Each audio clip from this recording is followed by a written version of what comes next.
नमस्कार।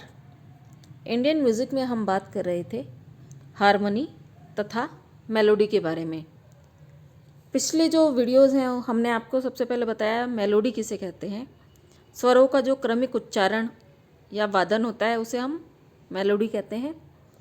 मेलोडी जो है वह हिंदुस्तानी संगीत प्रधान बना गया है और क्योंकि क्रमिक उच्चारण इसकी विशेषता है इसलिए मेलोडी को हिंदुस्तानी संगीत प्रधान माना गया है।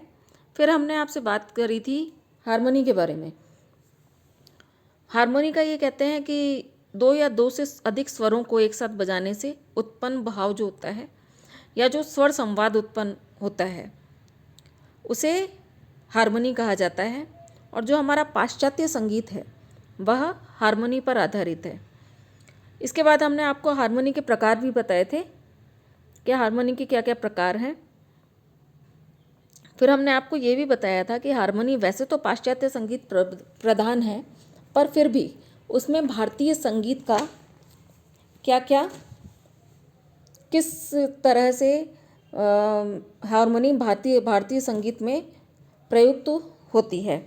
आज हम बात करेंगे हारमोनी और मेलोडी इन दोनों में क्या अंतर है। सबसे पहला तो अंतर हम मानेंगे इसमें स्वरों का। मेलोडी संगीत में एक विशेष स्वरक्रम चलता रहता है जिसे विशेष स्वरावलियों के द्वारा प्रकट किया जाता है। जैसे मालकोंस की रचना में हमेशा गंधार, धैवत और निषाद स्वर कोमल रहेंगे और ऋषभ और पंचम स्वर वर्जित रहेंगे। किंतु हारमोनी संगीत की रचना में कोई शास्त्रीय नियम नहीं रहते हैं। रचनाकार अपनी रुचि के अनुसार स्वर का कोई भी रूप ले सकता है, किसी स्वर को थोड़ी देर के लिए छोड़ सकता है और पुनः ले सकता है। अतः स्पष्ट है कि हारमोनी का रूप वादक की कल्पना या बुद्धि पर निर्भर करता है। रचना करते समय किसी विशेष नियमों का पालन नहीं करना पड़ता। उन्हें सिर्फ यह देखना पड़ता है कि कौन से स्वरों के मिश्रण से किस स्थिति को साकार किया जा सकता है। हाँ, हमने आपको बताया था कि जो मेलोडी है वह शास्त्रीय संगीत पर आधारित है। तो शास्त्रीय संगीत में हमारे नियम बने हुए हैं कि नियम किस प्रकार से हैं। तो जो स्वर हमारे राग में प्रयुक्त होते हैं हम वही स्वर ले सकते हैं, परंतु हारमोनी में यह नहीं है। हारमोनी में कुछ स्वर दो या दो से अधिक स्वरों का कॉर्ड्स लिए जाते हैं और ये नहीं है कि हमने अगर सागा प का संवाद लिया तो हमें हमेशा वही लेना है। स्वरों की मधुरता के आधार पर इसे हम बदल सकते हैं और अनेक स्वरों के मिश्रण से बना सकते हैं अलग अलग कॉर्ड्स। और बस यह देखना पड़ता है कि जो भी स्वर संवाद बन रहा है वह मधुर होना चाहिए। फिर हम बात करेंगे आंतरिक और इसके बाहरी वातावरण का। भारतीय गायक या वादक को कला का प्रदर्शन करते समय राग मिश्रण का बंधन होता है, परंतु वह अपनी व्यक्तिगत कल्पना या सहन शक्ति के बल पर उसे सुंदर रूप दे पाता है। क्योंकि इसी कारण मेलोडिक संगीत में रचनाकार को पूर्ण स्वतंत्रता है कि वह रचना में किसी भी स्वर संवाद का प्रयोग कर सकता है, परंतु प्रस्तुतकर्ता को रचना से बिल्कुल बंध कर चलना पड़ता है। अतः इस प्रकार के संगीत में कलाकार की कल्पना और सृजन शक्ति में का कोई स्थान नहीं होता है। हार्मोनिक संगीत में समूह का और मेलोडिक संगीत में व्यक्तिगत संगीत का महत्व है।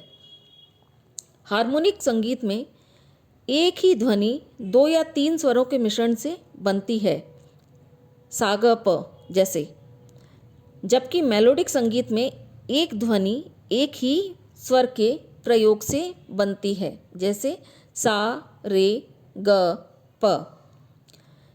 यह कहने का अर्थ यह है कि जो हमारा भारतीय संगीत शास्त्रीय संगीत प्रधान है, तो कलाकार जब कला का प्रदर्शन करता है तो उसे राग के नियमों में बंधकर ही उसे उस रूप का प्रदर्शन करना पड़ता है। परंतु हारमोनी में यह नियम लागू नहीं होता है। उसमें हम किसी भी स्वर संवाद का प्रयोग कर सकते हैं और मेलोडिक संगीत में हम अलग अलग स्वर ही ले सकते हैं। और जो हार्मोनिक संगीत है हमारा, उसमें हम कॉर्ड्स के साथ चलते हैं। नेक्स्ट पॉइंट, ये हमने आपको स्वर संवाद के बारे में बताया। नेक्स्ट पॉइंट हमारा वाद्यों का भी आ सकता है। मेलोडिक संगीत में कंठ के द्वारा एक समय में एक से अधिक स्वर उत्पन्न करना संभव नहीं है। यह हम आपको स्वर संवाद के बारे में बता रहे हैं। जबकि हारमोनी संगीत में संगीत को सामूहिक रूप दिया गया है, इसी कारण वहाँ वाद्य संगीत अधिक लोकप्रिय है। यदि कोई सोलो गीत भी प्रस्तुत करता है तो विभिन्न स्वर पीछे से हारमोनी के लिए प्रस्तुत किए जाते हैं।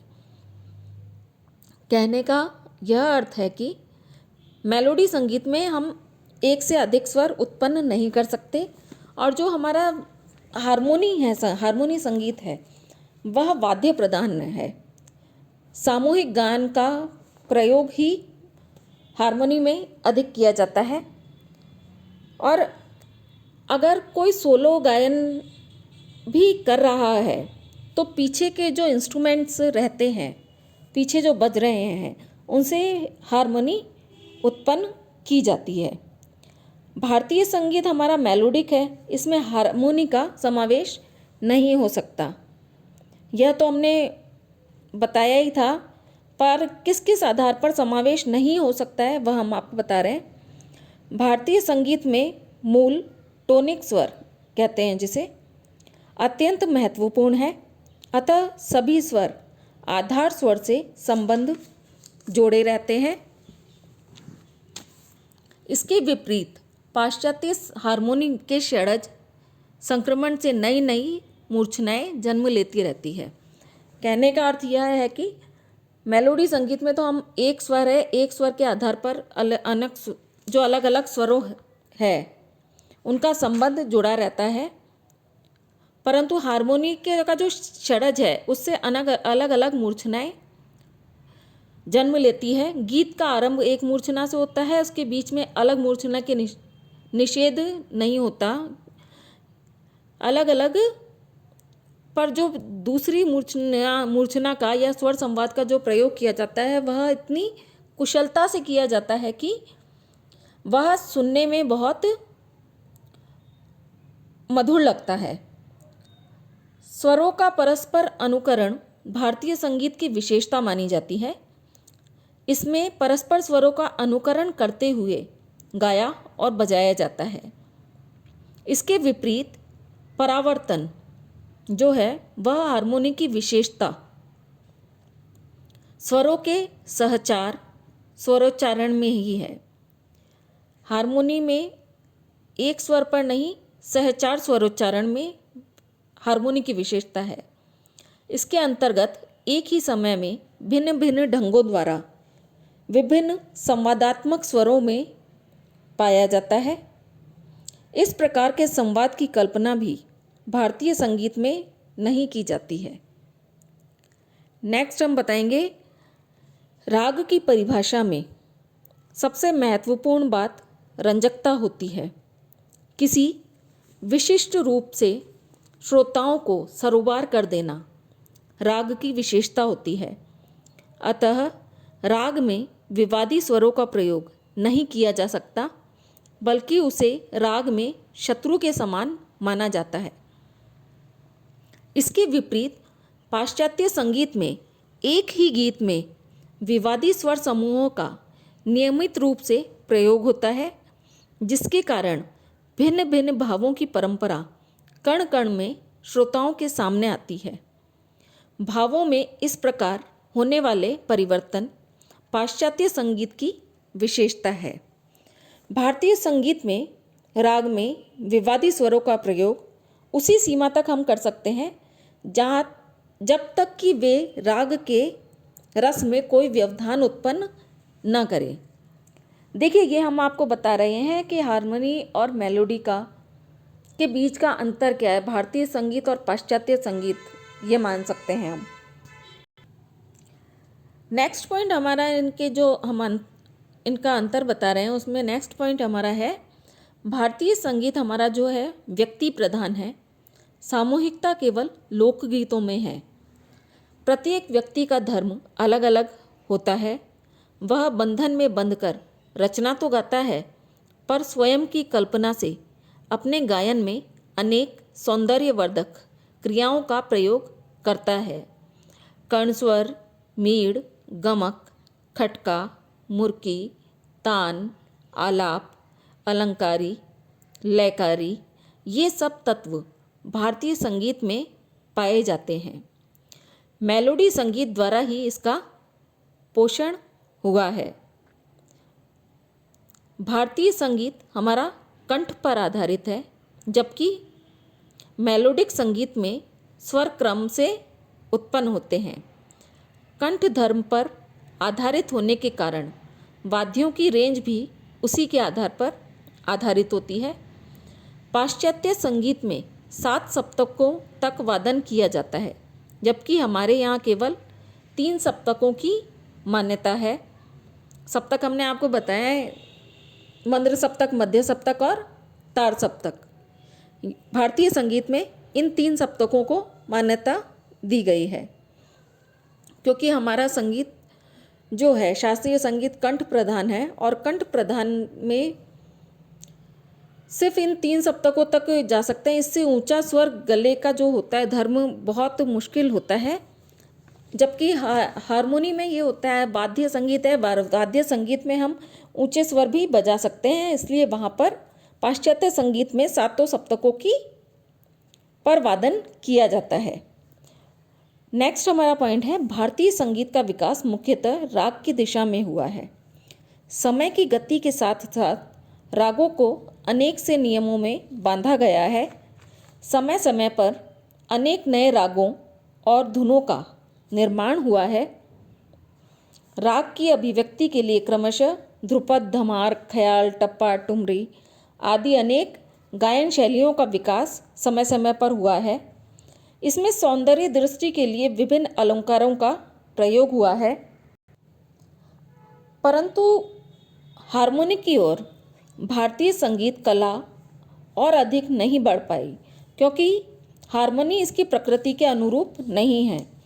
गायन के कुछ वाद्य अवश्य बजाए जाते हैं, उसे एक प्रकार की अनुगति ही कहा जाता है।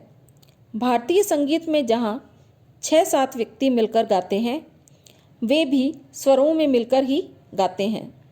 सच्चे अर्थ में हार्मनी का कुछ आभास तानपुरे की ध्वनि से प्रतीत होता है, जहाँ पर षड्ज मध्यम और षड्ज पंचम साथ साथ बजते हैं। पाश्चात्य संगीत कला का विकास मुख्य रूप से हार्मोनी की दिशा में हुआ है।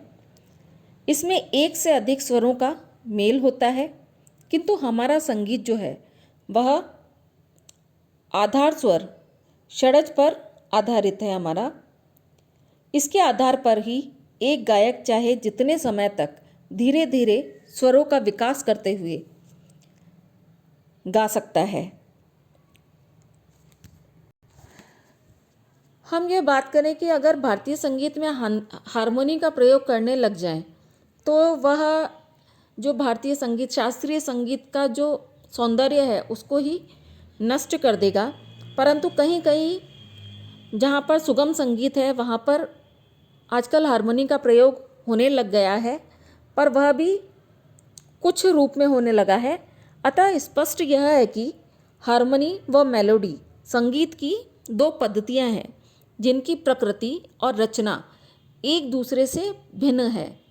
ये संगीत की 2 धाराएं हैं। हार्मोनी के माध्यम से भारतीय संगीत में वैज्ञानिक रागधारी संगीत के विकास हुआ है। यदि भारतीय संगीत हमारा है, मेलोडी है, हारमोनी में इसका प्रवेश किया गया तो निश्चय ही भारतीय संगीत के सौंदर्य का नष्ट हो जाएगा, क्योंकि जो हमारा शास्त्रीय संगीत है वह एक स्वर प्रधान स्वर है। हम एक आधार स्वर लेते हैं, जैसे हम गाते हैं तो हम एक आधार स्वर लेकर उस स्वर में ही गायन करते हैं, पर जब स्वर संवादों का प्रयोग किया जाने लगेगा तो शास्त्रीय संगीत किस प्रकार गाया जाए। इसलिए भारतीय संगीत और पाश्चात्य संगीत, हारमोनी और मेलोडी संगीत दोनों ही अलग अलग धाराएं हैं और ये अलग अलग ही प्रचार में हैं। धन्यवाद।